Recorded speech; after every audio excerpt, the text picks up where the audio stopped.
We are live. I have Hello. two very enthusiastic and very special guests for you tonight here on SHOCKMANIA. Thank you so much for tuning into SHOCKMANIA, by the way. I can see that the chat is already going nuts, so I am not going to waste my time with the intro too much. I'm going to introduce my first guest, and it's someone that everybody knows. It is the Asian Movie Enthusiast. Eric, welcome back to my live streams. This is the first time you've been on SHOCKMANIA, though, so welcome aboard. Correct. Thank you for having me. I've been doing very well. Just staying busy. Awesome. Busy with all those cool movies behind you, I can see. Yeah. Excellent. Tonight, we're going to talk about something I think is a little bit special to your heart because you have a very good video series on your channel about J-horror. And so I think that you're going to bring quite a lot to the table tonight and some very exciting chats. And it is our job tonight to introduce and go easy on someone very new to this whole thing. And it was his idea. So, ladies and gentlemen, I want to introduce you to Masahiro. Hello, Masa. Hello, how are everybody. you? I'm doing busy, I guess you could say. Doing busy. It's an honor to be here. Now, I understand you're a bit nervous, but that's not going to excuse Eric and I from teasing you. So just be prepared, okay? Go right ahead. So everyone knows everything about Eric because they've been following his channel for a very long time. I've watched all these reviews. They know so much about him, but you're a bit of an enigma. So I'm going to give you 25 and a half seconds to introduce yourself. Go. Time's counting. Oh, wait, sorry, I was not paying You're introducing yourself to the audience. You have 17 seconds left. Hello, everybody. My name is Masahiro, aka Masa, you can call me. What else do I say here? That you're a really awesome guy from Canada who loves J-horror films. I'm a really awesome guy from Canada who loves J-horror films. All right, is that good? Well, tonight's chat is going to be all about modern J-horror. So unfortunately, any of those guys from the pre-2000s, if you're here to talk about House or The Evil Dead Trap, we love those films so much. And unfortunately, that's not the topic for tonight. Now, before we start, I wanted to show Eric something that I found on Reddit. And I was telling Eric about this pre-show, but I didn't actually show him what I found. So, Eric, as you may know, Reddit exists. Unfortunately, we all know about Reddit. And someone on the J-horror sub said they were looking for recommendations. Now, on the J-horror sub, there's a pinned tab with full of recommendations. But every now and then, someone comes along and thinks, well, I'm too good for that. I'm going to ask people. So someone wrote this comment. They wrote, you should watch the Asian Movie Enthusiast. He has, and I assume that means he's a very YouTuber. I think that's a great compliment. But you can see that I've blanked out a comment underneath. Oh. This person then made a recommendation. How about scissor penis? For those who don't know, scissor penis, also known as scissor dick, is a 2018 schlocky Japanese horror film about a guy who's married to a woman. Let's just say they're having some marital problems, and he turns into a creature with the aforementioned title in the name. Very Edward Scissorhandsy. Strange film starring Sasahanda, who's been in a lot of these kind of sleazy J-horror films. You guys may remember her from Attack Girl Swim Team versus the Undead. I love that film. Have you seen it, Eric? Yes. I remember thinking it was okay. Okay, there's I have not seen it first. Maybe I should rewatch it. I'll give it another chance. Damn right. Masa, it's probably before your time, Attack Girl Swim Team versus the Undead. So I'm not going to expect you to know that. Attack Girls Swim Team versus the Undead. I'm familiar with the title, just never seen it personally. It's one of those movies that has like 10 different titles, just depending on which market you're in. So talk about marketing. Yeah. Let's get into our first question for tonight. And we will refer to the chat every now and then. So if you guys have something to say in the chat, please do. Also be mindful in the chat that when we go full screen, you're blocking Eric's head. So keep the comments short. Otherwise, you're not going to see much of Eric. The 2020s. So specifically, we'll go from COVID onwards. And I'll start with you, Eric. Completely unprepared question for you. So I'm testing your memory. What are your highlights and lowlights so far?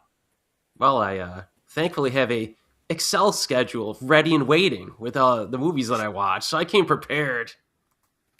So my highlight of the 2020 so far is I got the Blu-ray right back there, and that's New Religion. New Religion, directed by Keishi Kondo, who, it's a weird movie. You know what I mean? It's about a lady, something bad happens at the start of the movie, and then she gets into the escorting business, and she meets a really weird guy who has some, I guess, psychological effects on the women that he meets. And it's basically, if you've seen the Panos Cosmatos movies, Mandy or Beyond the Black Rainbow, it's kind of like the vibe that you get from it, which is why I like it so much. That would be probably my favorite J-horror film of the 2020s so far. And then the low light, if I had to pick one low light, I would say I wasn't really a fan of Sadako DX. I mean, just personally speaking. But, I mean, that franchise has been going on for so long. It's just hasn't really... I feel like Ju-on's been better overall over the past 25 years compared to that. But yeah, that would be a highlight and a low light, and I could get into more if you want. I think we want. Okay. I think we want, yes. So some other highlights would be Welcome to the Occult Forest. That's from 2022 as well. Directed by Koji Shiraishi, who, I've been following for like 20 years. And the guy, he keeps coming out with some interesting stuff. It was actually, I think, released as like a little mini series, and they collapsed it into like a movie format. And it's in, if you've seen any of his other stuff from the past handful of years, like the Senritsu Kaiki File films, and kind of like a lower budget with a really creative storyline and some humor mixed in, and of course some weird CGI effects, of course. But that would be a highlight for me. That one. I'll go past the weird CGI. What's another good one here?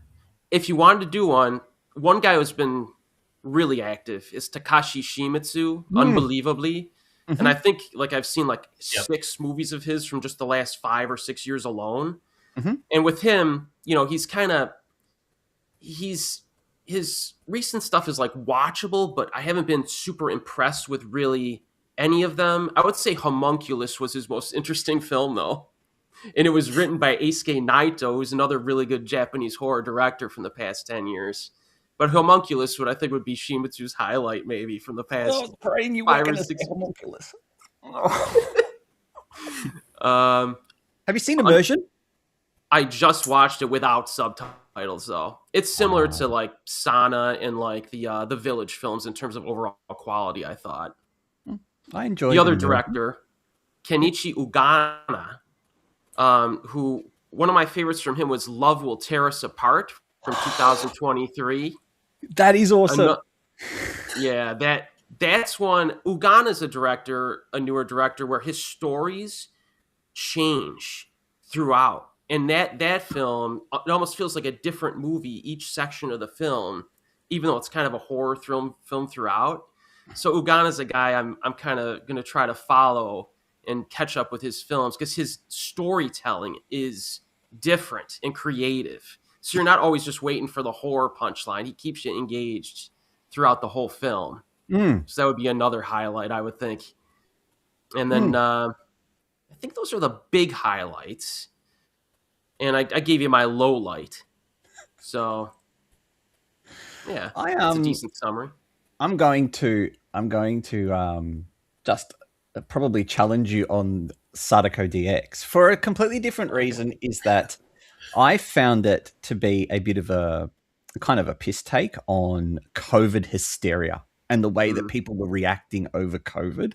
So it's certainly, when it comes to Sadako movies, it certainly doesn't feel like one. And I believe there's only 3 deaths in the whole film. It's very light on in regards to deaths. And of course, they keep changing the rules. So now we're back to 24 hours, and we've got super smart, can't remember her name, 200 plus IQ. But Ayaka Ichijo, I think.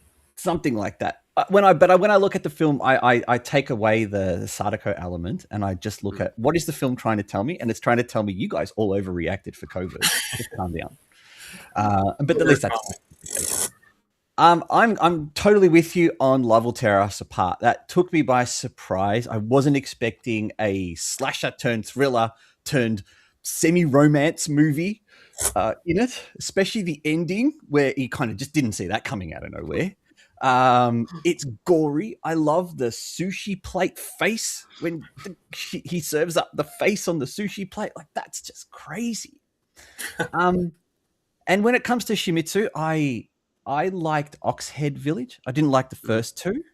Then Homunculus, I was just kind of, whoa, this is weird. Immersion, I thought was great, and then Okay. Sana was getting there. I think it was too documentary for me, but I loved Sana too. Thought that was Okay. outstanding. So Sana 2 is probably one of my highlights of the season, as well as Stigmatized Properties 2. Oh, The first one was the second one. okay. Dan's a bit of a dork, so I also liked Kisaragi Station because then I liked what the director did with that, where he turned that little FPS bit into a full movie a year later called FPS. So that's, if you've not seen FPS, it's an interesting little film. And this is where I get to plug my Discord channel, because if you join the Shockmania Discord channel, we have a channel there called Movie Share, where we do share kind of rare movies. Nudge, nudge, wink, wink. Eric, you could have watched Immersion with English subtitles. So if you're interested in some J-horror films, definitely join that. But now to the man of the hour, and it's Masahiro. Please tell us your highlights and lowlights, my friend. Oh, so far, I think my highlight is Yoshihiro Nishimura's. I don't know if you can see this. Can you see it? Ken? Holy Mother. Now, Dan, I know you didn't like this movie for reasons like the mute protagonist. I know you have a thing against mute protagonists. But really, I found the overall vibe and aesthetic of Holy Mother to be kind of like funny. Like it's sci-fi action horror, but there's a lot of like dark satire in it. And I think, harkening back to COVID, you can definitely see a lot of like parallels to that. Like, again, with like the whole, there's a little thing in there that I feel at the time of its release, it's certainly in tone, I guess. So that's kind of what I got out of it. Plus the Evil Dead kind of like humor in there, here and there. Lower light, I would say either. Ooh, I don't know. The Beast, and you can see this, right? Ken? Yeah. I know the palette of my computer camera is probably muted. Looks like a very blue movie, by the way. Yeah, it kind of is. But I don't know. I was less enthused with this one because, for one thing, it borders on melodrama, which can drag, and especially in the middle half of the movie, it's definitely, it's not the worst movie. So I've seen of the like 2020s. Let alone it's not going to be the worst J horror movie I see of the 2020s. But I just kind of felt disappointed by the end of it. Like, Had a good trailer. I was expecting something like Tokyo Gore Police or like, the Machine Girl or stuff like that. And there is elements of that in there. It's just they're so far apart that the movie it tries to balance all these elements, I find, but it doesn't work the way the film intends it to. So I think that's an issue the film suffered from. I think that's my lower end of the 2020 so far for J horror. I did like Exit Number 8. That movie was great. And speaking of Kenichi Ugana, he's done a film that I want to see really badly, and I hope gets North American distribution. Incomplete Chairs. That movie looks insane. It looks bonkers, hyper gory, and something a lot of gore hounds would like. It's rated 18 plus, by the way. So that's another thing to take home from that. It premiered at what was it? Grimfest 2025. You have been talking about this chair movie for quite a while on online, so I have noticed that you are just a little bit excited for it, which is good. It's healthy to be excited for. It's described as American Psycho X, like deranged craftsman body horror. I can't wait to see this. That's probably going to be the peak of the 2020s for me. So I got a question for Eric then. Have you seen Holy Mother? I have not. It's available, though, on Amazon, so I'm definitely going to check it out soon. So I tapped out at the 30-odd minute mark. As Massa said, I just couldn't stand this mute protagonist that just did not want to talk in this film. Does he or she end up talking? No. Not talking, but you could say making a vocal noise, screaming. Pretty sure it's a she. But vocally she does. Yeah, like male to female, yeah. Yeah, so. All right, so she was portrayed by Anna Nagasaki, I think. Yeah, Beast Hand, though. Have you seen that, Eric? Yes, I just watched it recently. Thoughts? I thought I would give it like a pass grade. I thought the dramatic stuff was pretty good. Like the human to human conflict was stronger than like the traditional horror stuff. But because they focused on that, you know, he's right. The pacing kind of struggled a little bit, especially during the middle section. You get some basic talking scenes and stuff. They have an evil senpai or something they call him. He was like the best part of the movie because he was just so evil and horrible. But yeah, if you're going in looking for like a typical or even just like a purely entertaining horror film, it might not deliver, you know. But it was all right. It was pretty good. I think that's a great segue, Eric, into a question that I wanted to ask the both of you. And I think it actually perfectly highlights the next topic of the presentation. If I can find the button. This one.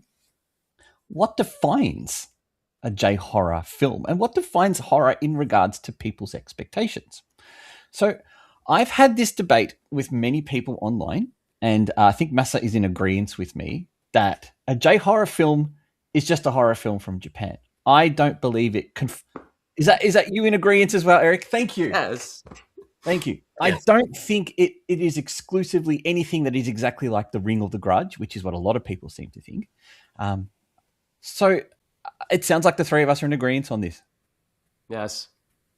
Yes, of course. See, Masa, we invited the right person on this show, Masa. You good choice, Eric, on this one.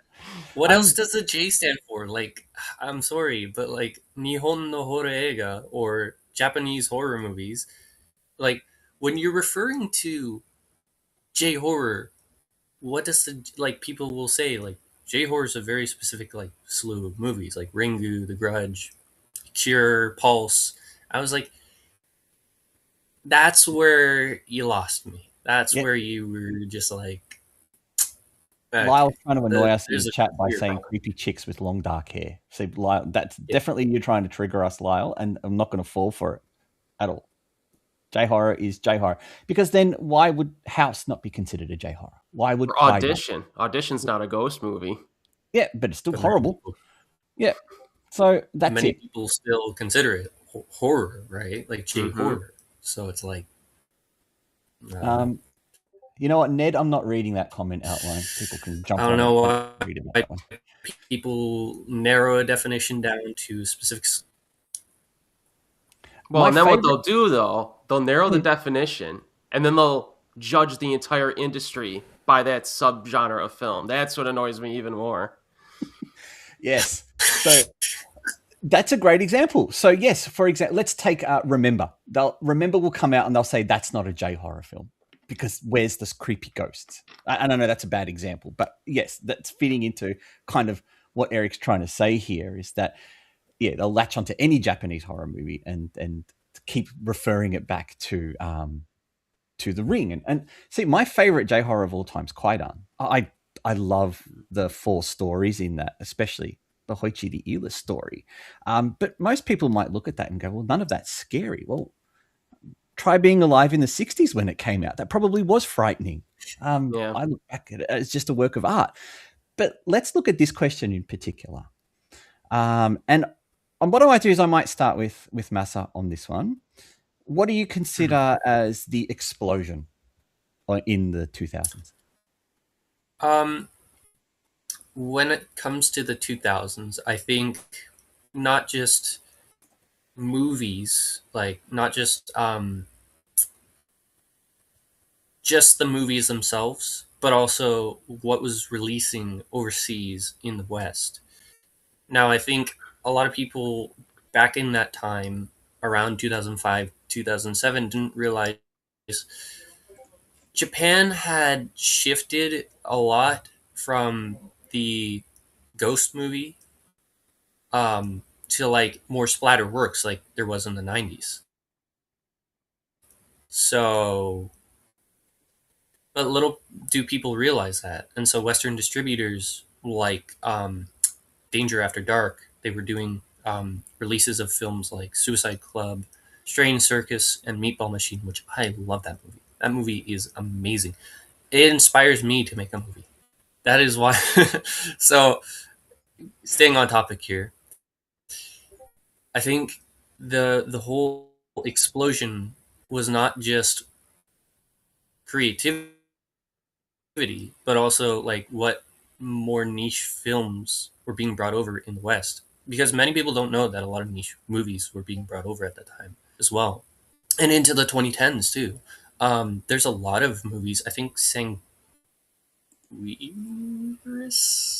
maybe. I think that got a release. Now, I don't know if that's a Western release, but I think it does have English subtitles, if I'm not mistaken. But again, many people in the West wouldn't know that in the 2010s. They would have assumed that the creative explosion of J-horror had died in 2004, 2005, but it didn't. It continued.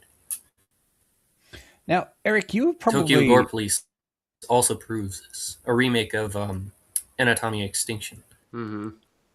Sorry to cut you off there, Masa. I think Eric and I are probably around the same age. So I think when the 2000s hit, we were probably late teens, early 20s, if I'm going to age you correctly, Eric. When did you first experience a J-horror film? And my guess is it's going to be The Ring, but please prove me wrong. No, yeah, I went along with the crowd in order to get into it. I didn't really follow Japanese horror at all until the films started getting remade in America, and then I started watching the originals after like The Ring and The Grudge The Ring came out basically, and then I started taking that nosedive and going down the rabbit hole, and then I just didn't stop. So the first one I watched was probably Ring, I should say. How did you see it? Probably VHS tape, or I think we were converting probably a DVD though, one of the two.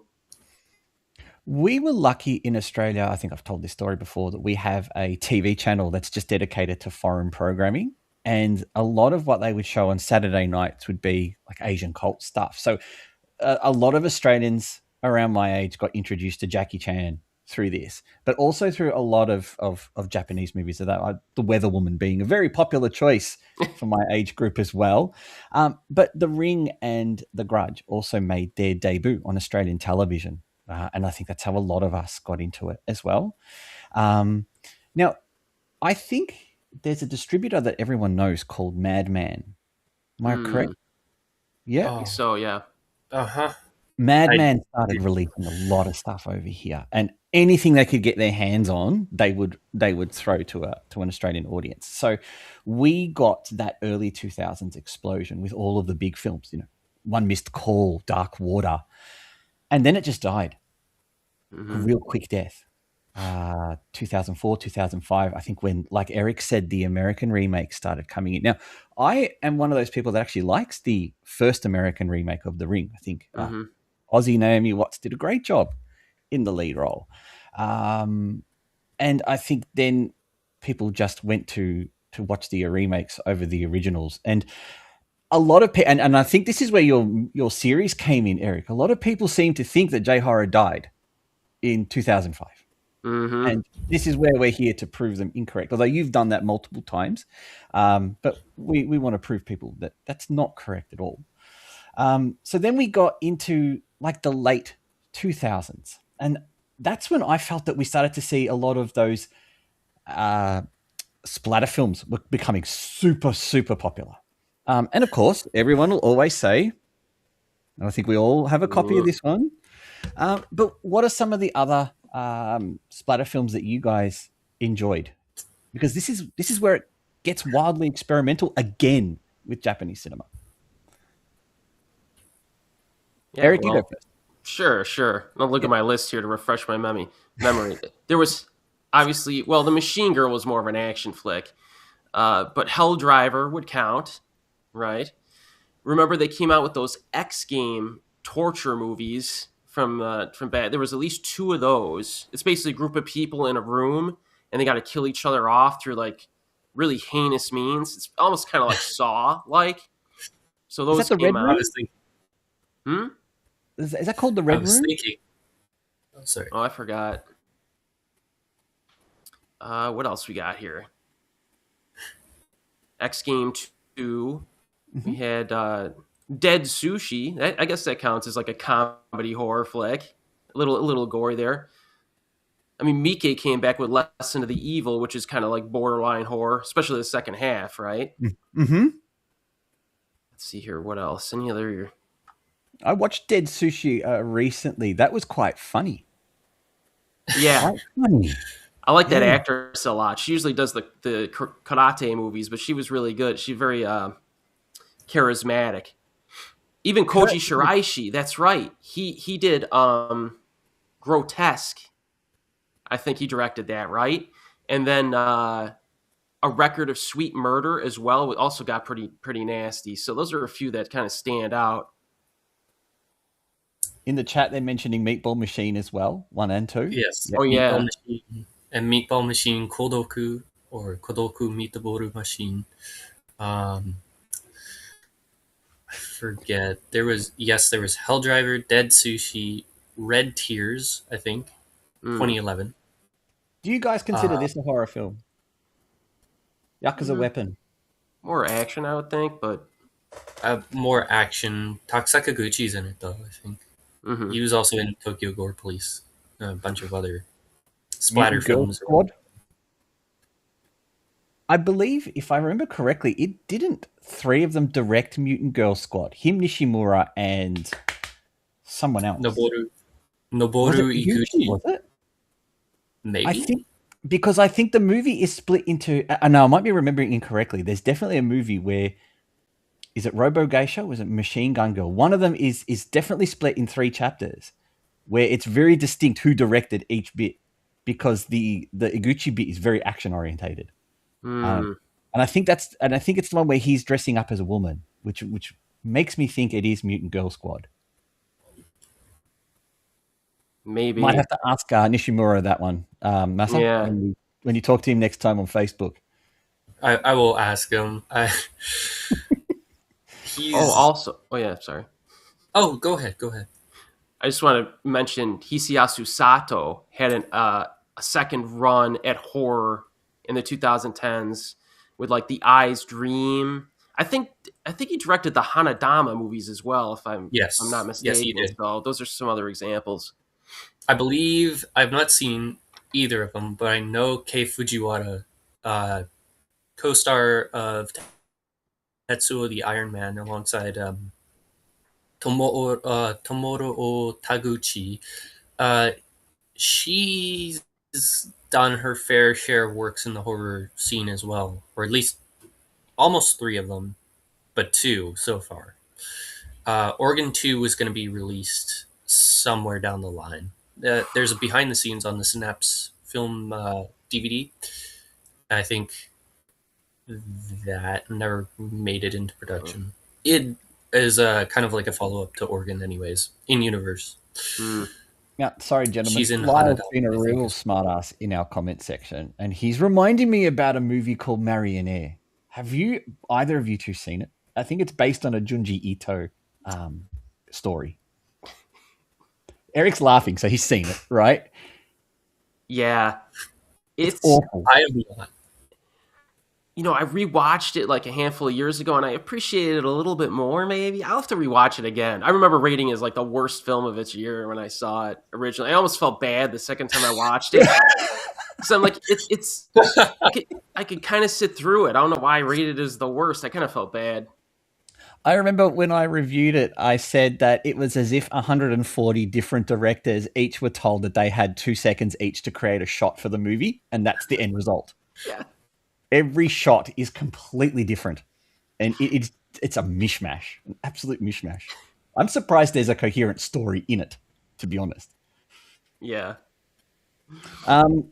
You know what else came towards the end of there's a couple movies that came towards the end. This is one of my favorites, actually. It didn't come towards the end, it came towards the middle. And you guys are going to laugh at me because it's a typical Iguchi film.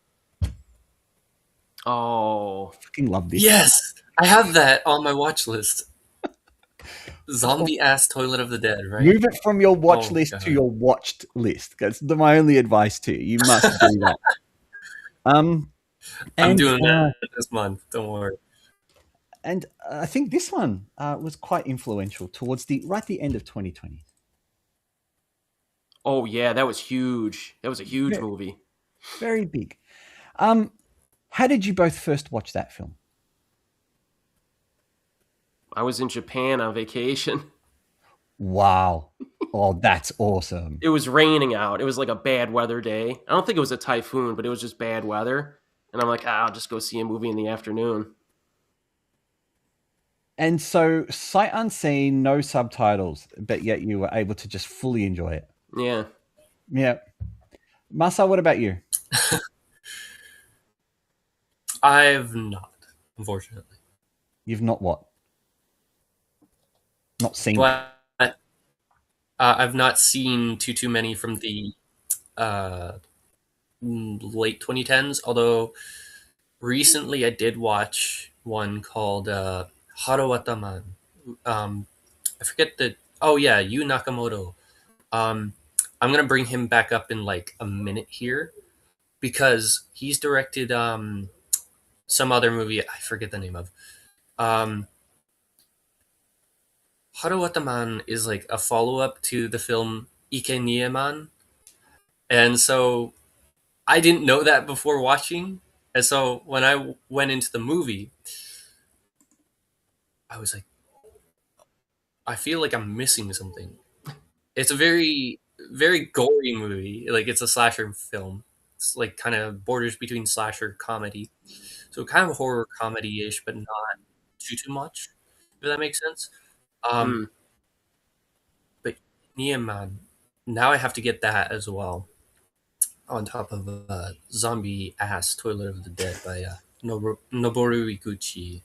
And, I'm going to rewind back. Oh, yes, Yu Nakamoto. Yeah. I'm going to rewind back to a comment from Kurt in the chat. And I think Kurt missed our conversation that we just had about defining a J-horror film, where Kurt has said that he doesn't consider One Cut of the Dead a horror film. Now, my friend Kurt, it has zombies in it. And we all know that by definition, zombies equal horror. So, my friend, that is a horror film. I'm embarrassed to tell this story because I found it on one of those dodgy streaming sites one Sunday afternoon. It's where all the best viewing happens on a Sunday afternoon, by the way. How I found Haunted Graduation Photo from China. I saw this movie and I thought, give it a go, right? And after about 10 minutes, I was like, what the hell is this, right? It clicked a couple minutes later that it was one take. And that's when I thought, oh, this is brilliant, right? Because it is not easy to do one long take. And as I watch it more and more, I can probably identify the bits where they've cut the camera and moved to different scenes. But it's just done very seamlessly and cleverly. And I was actually captivated by the first 30 minutes of the geniusness. That's not the right word. Of the film.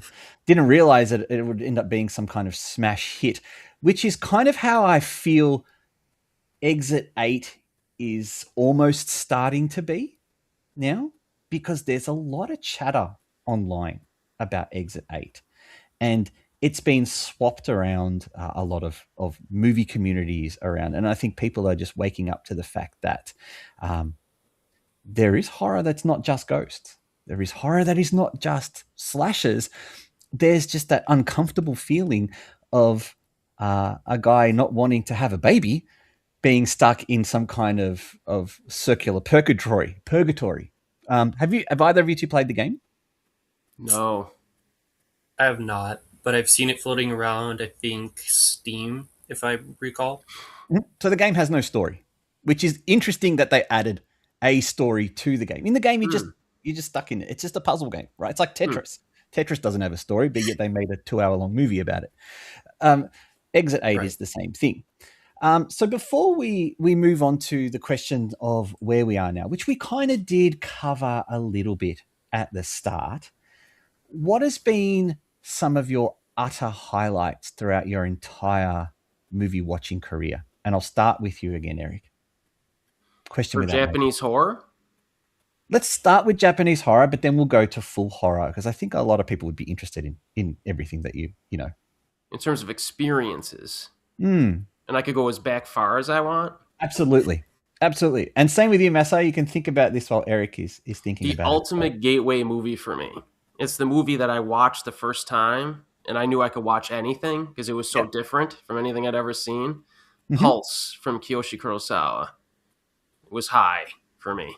Because once I'm like, this moves as slow as molasses in January, and it's like, it was extremely prophetic with what we got going on now, and it's I just loved it. So that would be one.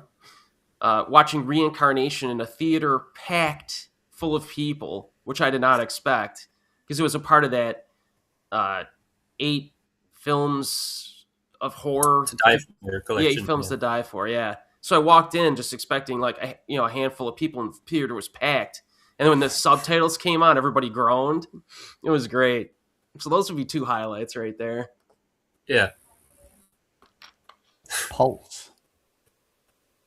Oh my god. Pulse, hey? With the scariest scene in horror movie history. It was Thanks, Eric. Ballet, spooky and thematic. Yeah. If I'm going to tell the story, it was when my sister rented A Nightmare on Elm Street when I was 7 years old, and my stepdad forced us all to watch it. Halfway through the movie, I wanted to have a shower and was absolutely petrified that Freddy was going to jump out of the wardrobe and stab me to death. So that was mine. Actually, one of the experience similar to yours, Eric, but actually completely opposite. I went to the cinema to watch the Vietnamese film The Sisters and was the only person in the theater. And one of the best experiences I've ever had is being in a 400-seat cinema when you're on your own watching a horror film. And it's that bit where you go, I can sit anywhere I want. I can feel and do anything I want. That was one of the greatest experiences for me. Massa? Oh, actually, I have one more, but I'll tell you after Massa's story. It's quite a funny one to me. Oh, absolutely. I think. Ooh. Okay. Highlight of my experience with like horror in general. Ooh, Dan, you packed a tough question here, man. Well, while you're thinking, I'll give you another 2 I'm more not going to examples. lie to you. You packed a tough one here. So, Okay. you You want a minute to think about it more, or do you want to hit me with some? Tetsuo the Iron Man. Okay, I love that movie. That movie just puts a smile on my face. I don't know what it is about the movie that is so charming. It's maybe I can relate to Tsukamoto-san being like an early filmmaker, or like, he's late 20s. I think he's around like 28 at the time of directing Tetsuo, but like there's just something oddly lovable about it. It's just, and the entire experience is it's an experience, but it was one I enjoyed a lot, sitting on the couch with my father, just 2 of us looking at each other like, what the hell is he? We're just questioning, like the sheer insanity of the movie. I will highlight one more. That is, ooh. So December 2023, I decided to watch Meatball Machine Ooh. by Yuda Yamaguchi and Junichi Yamamoto and Yuda Yamaguchi added as friends. So, but what I think worked for me about it was just I had never seen a hyper gory, violent, like horror movie like that before involving body horror. I thought the Necroborgs were so cool that it was just I don't know, it was an experience and I really liked it. Did you like the vacuum cleaner tube effects used? I love when people use vacuum cleaner tube as effects in movies. Just I love practical effects. Yes, Something really special about them. I love just practical gore. Like if you have practical gore in your movies, I will 100% more likely be able to watch it.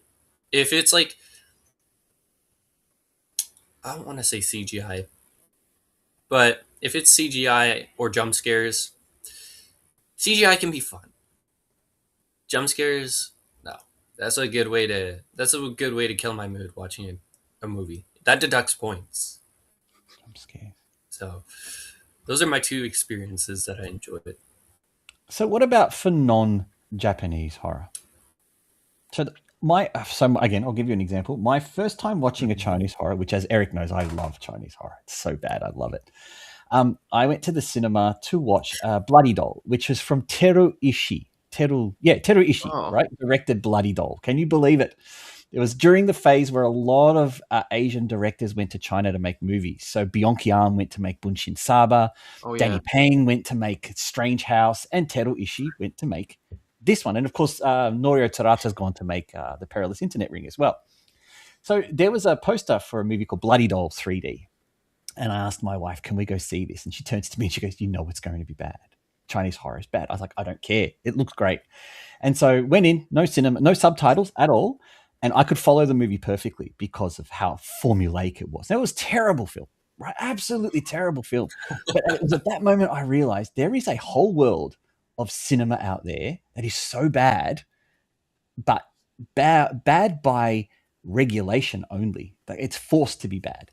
And that's when I fell in love with that film. And I ended up subtitling the whole movie and sticking it on one of my YouTube channels because no one had ever subtitled the film.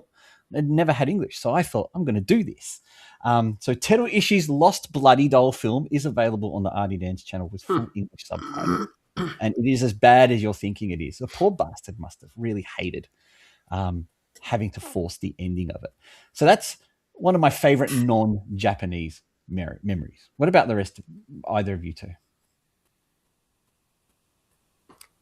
For horror, especially?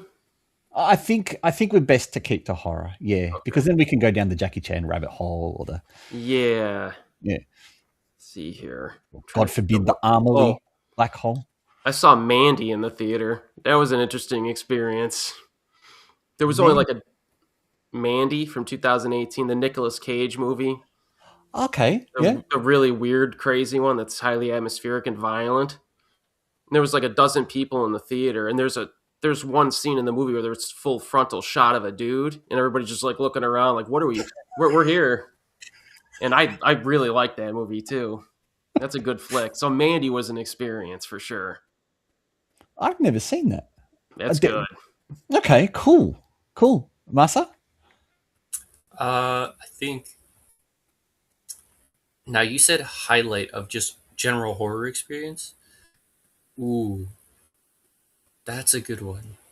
I like The Thing, 1982. Wow, it was a good movie. I enjoyed it. Smile was okay. I saw that one 4 years ago. Wow, it's been 4 years since the first movie came out. I like it when people your age Sorry, and I don't mean to pick on your age, Masa, but I love it when people your age will look back at movies from the 70s and 80s and find real appreciation in them.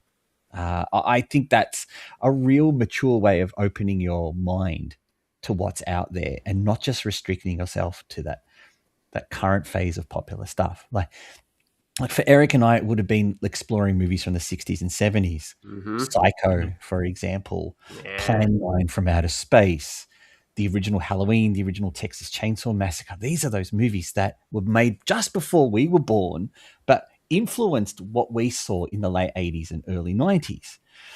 How far back do you think you can go with a horror movie, Eric? Because I can go to I Walked with a Zombie, which is like from the 40s. It's I about really Haitian- enjoy the original Nosferatu. That was like, what, 1922? Something like that? Oh, yes.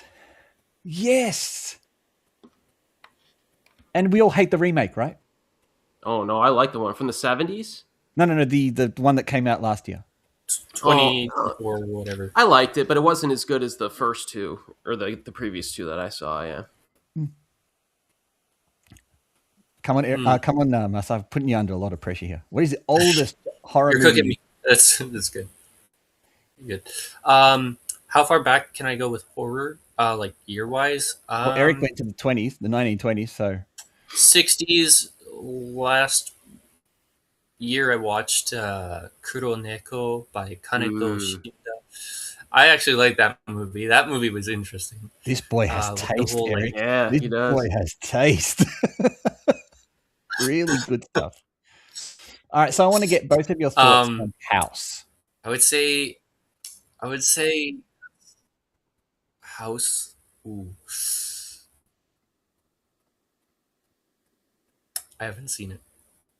That's all right. Okay. Eric, your thoughts on House? Very much enjoy it. It's completely insane. It was the first movie I saw from Obayashi. It still might be my favorite. Actually, on the Criterion release, there's a short film called Emotion. That's also one of my favorites from him. But yeah, House is just so insane. It's funny, too. And the special effects are just so ludicrous. It's like nonstop horror awesomeness, really. You know? If you like practical Masa, House is probably one of those ones that you should look at. Because like Eric said, it's almost nonstop in regards to something's happening on the screen. And whether that's practical, whether that's early blue screen, that's really bad blue screen effects. And that's just, that's the mid-70s Japanese cinema for you. And you can forgive that. But some of the effects are just crazy. And of course, the cat's the best. I mean, you'll miss stuff the first time you see it because it moves so fast. You'll have to rewatch it multiple times, and you'll notice something you missed.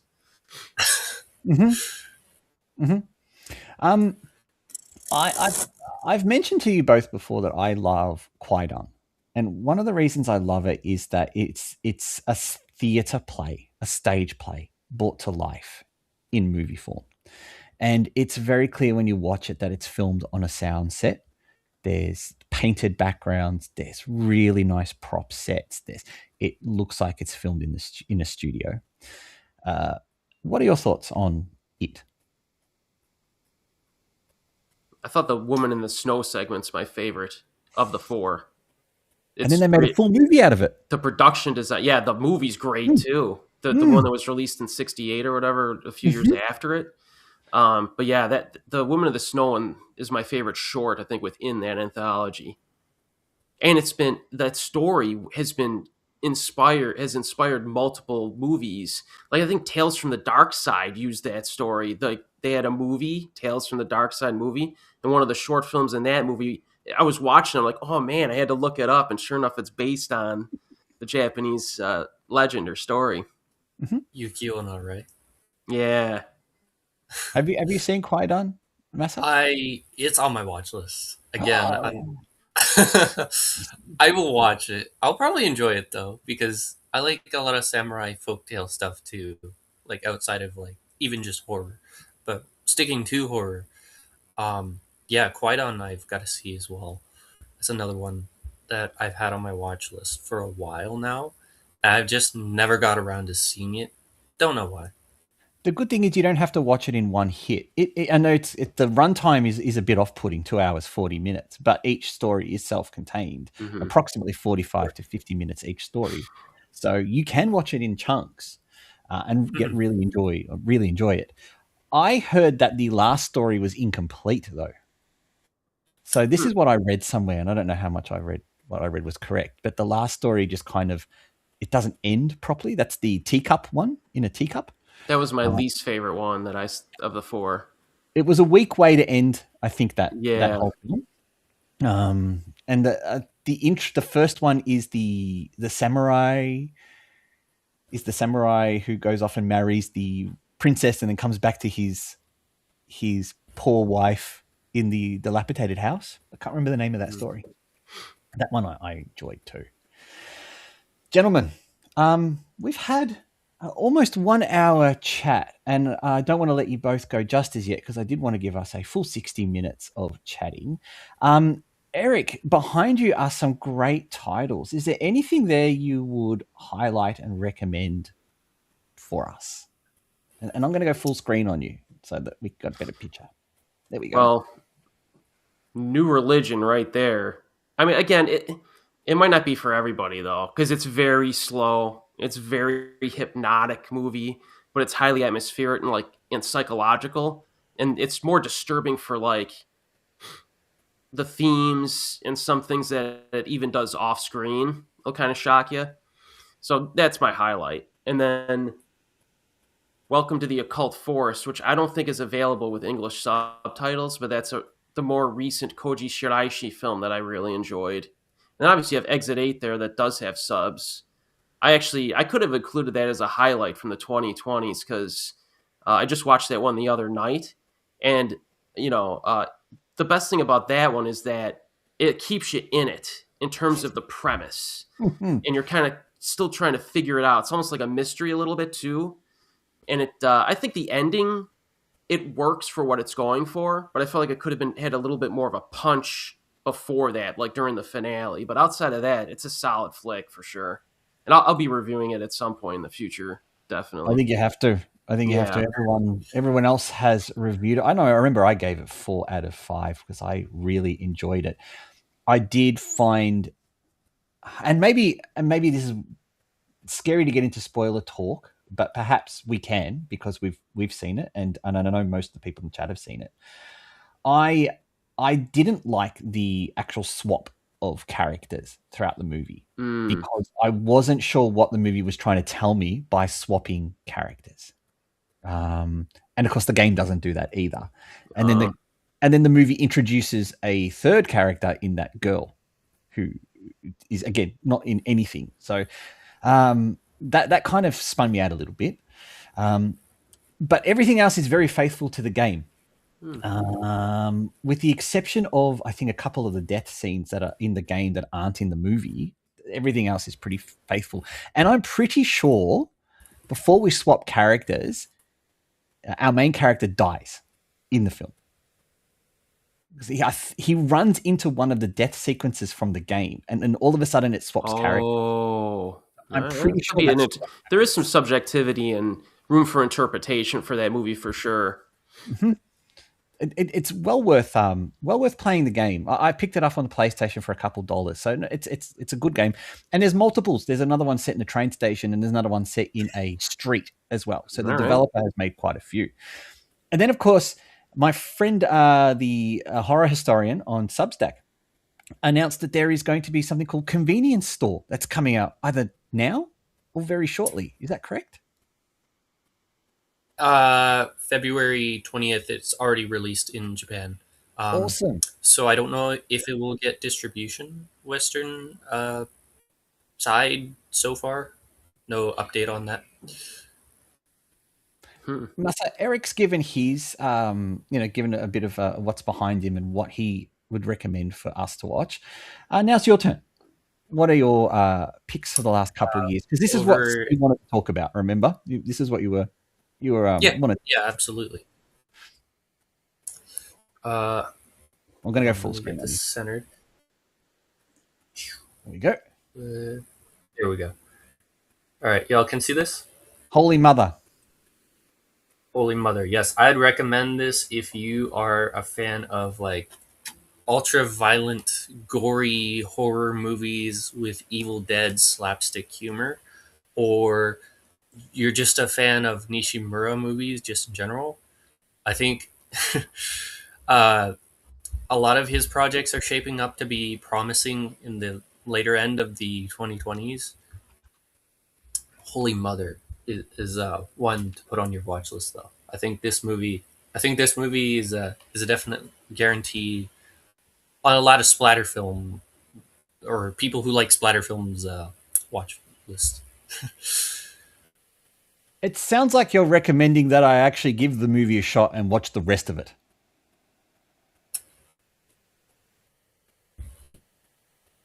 Yes, I do think you'll still not like the protagonist. She does not say a word, but she does scream, so that's something audible with her voice, I guess. I've seen plenty of I Korean found her movies really pretty. where no one talks or the lead character doesn't talk. So I like those movies, actually. It's just something different. I feel like I'm playing Grand Theft She's Auto got when no cool characters makeup talk. too. Sorry, what was Like that? around Michael? her.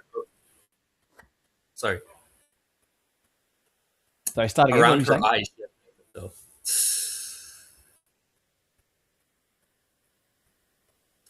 though. This is that awful bit in the live chats where you kind of talk over the top of each other and then you have this really bad stunned silence. So on the count of three, Masa, take it away. 1, 2, 3. What do I? Yes. What do I say?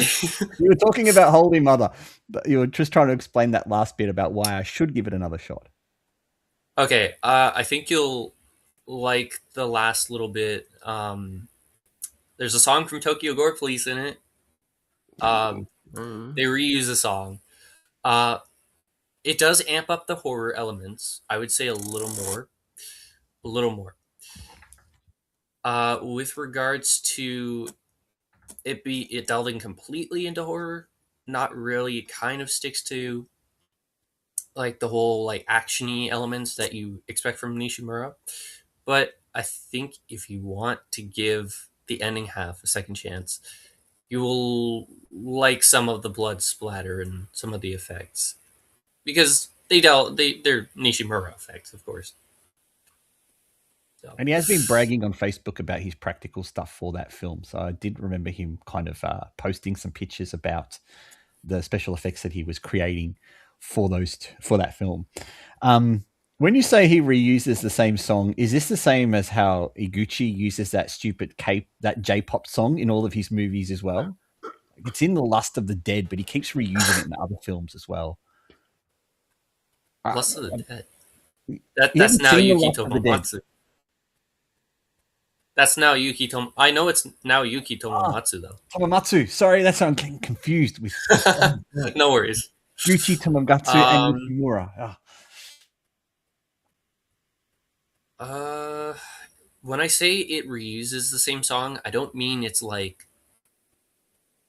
it's going to be in every movie, but it's a song that you've heard from Tokyo Gore Police. It's in the middle of the movie, and it's kind of like the scene in Tokyo Gore Police where Yukihide Benny, the police captain, enters like the occult kind of like body horror bar kind of thing. Norman England's in that scene, of course. We should get Norman on the show. That's the same song that plays. Oh. Yeah, that's the same song that plays during the ending little bit of Holy Mother. Dog Jaw Ladies or whatever. Oh, that's really goofy. Masa and Eric, if you're interested, maybe we can convince Norman England to come on the show and we can have a 4-way chat with Norman. He has some great stories about Tomomatsu and some of the work that he has done. So if you're both interested, Norman has been bugging me for the last couple of years to do another live show because he's a very big Godzilla fan, which means that you will also like him, Lyle and Ned. And I keep telling him I've got nothing really interesting that we can talk about. And he keeps saying, no, let's just do something. So if you're both interested, we can have Mr. England on and he can tell you some of the wildest stories from his time working with Tomomatsu. Yeah. And I think Masa, you might enjoy some of the things that he has to tell.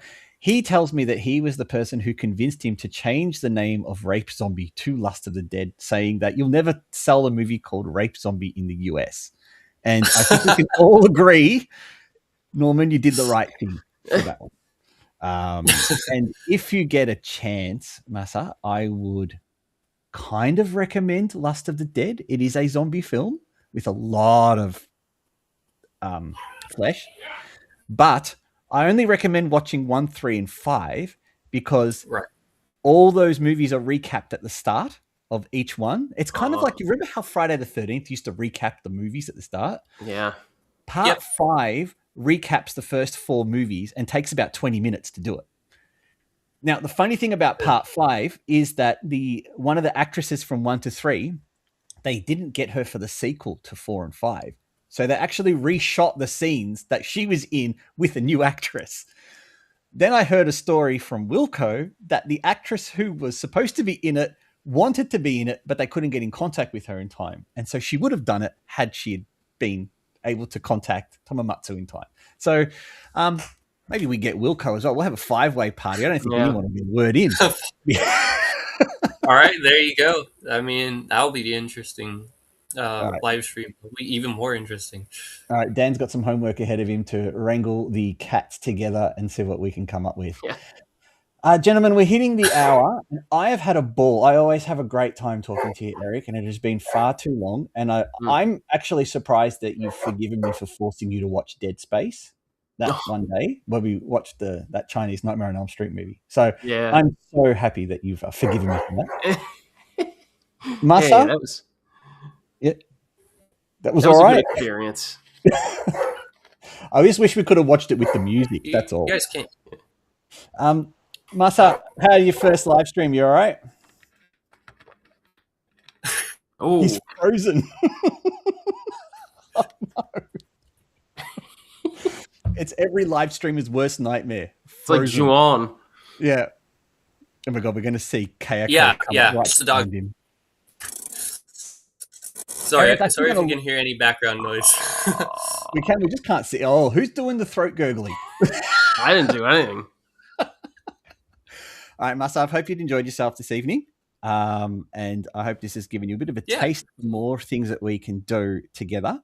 Gentlemen, is there any last words that you've got for the still 12 people watching, that's probably one of my best live streams ever.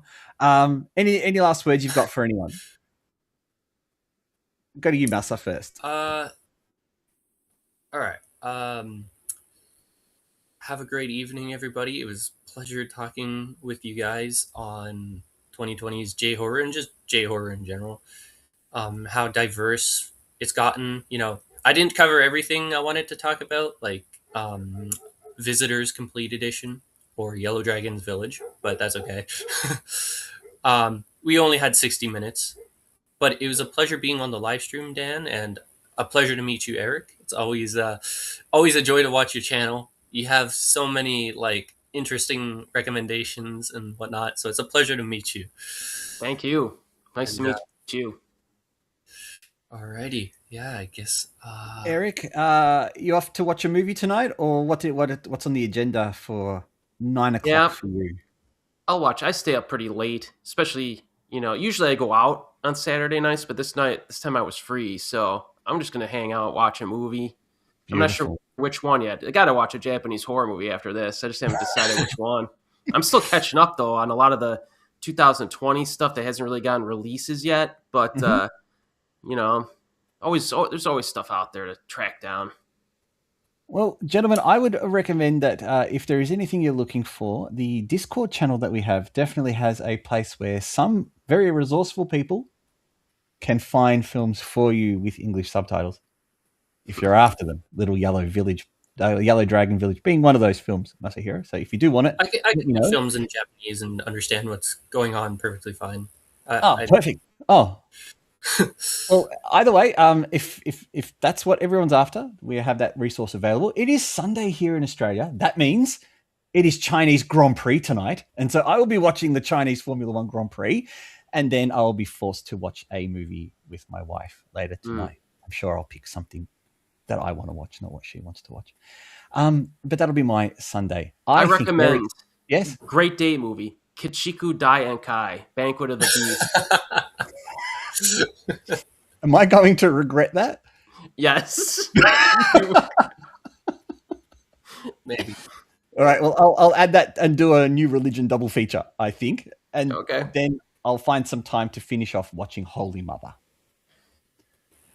Alrighty. Everyone, I would like to say a special thank you to our chat. You've been a lot of fun. Sorry we haven't addressed all the chat messages tonight, but we have been reading them. All three of us have been reading them as they've been going along.